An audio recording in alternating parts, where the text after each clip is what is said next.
La sexualité féminine, un sujet souvent tabou et qui au fil de l'âge dérange encore plus. Plus que la sexualité masculine, des mots sont interdits et des envies sont cachées.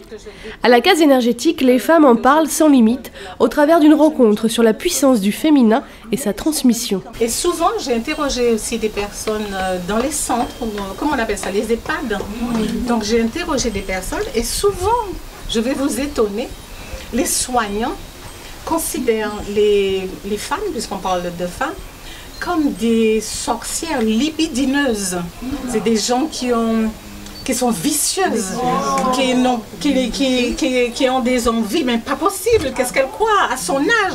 Et j'ai trouvé aussi que ça vient de notre propre culture.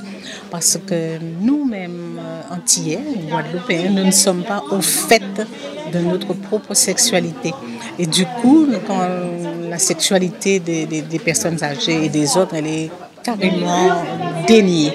Christiane Amoros, qui a travaillé au milieu hospitalier, a bien connu ce phénomène. La sexualité, c'est notre puissance.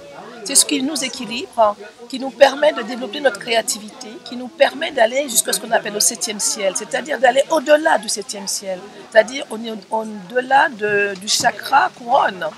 C'est d'être dans notre entièreté et d'assumer notre corps, parce que notre vagin nous appartient, nous femmes. Le regard des hommes sur le féminin est essentiel quant à l'évolution de l'aura féminine. C'est-à-dire qu'en fait, je crois, pour ce que moi je vis, qu'il y a une tendresse qui se développe davantage et qui n'empêche pas quand même, qui ne fait pas oublier le sexe, mais ce n'est plus que lorsqu'on est en pleine activité, etc.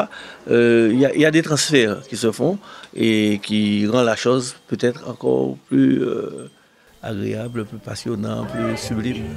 La féminité, donc, c'est avant tout une essence puissante, présente chez les hommes également. Je pense que l'homme a déjà développé sa part de féminine puisqu'il la vit dans sa douceur, dans son côté sentimental.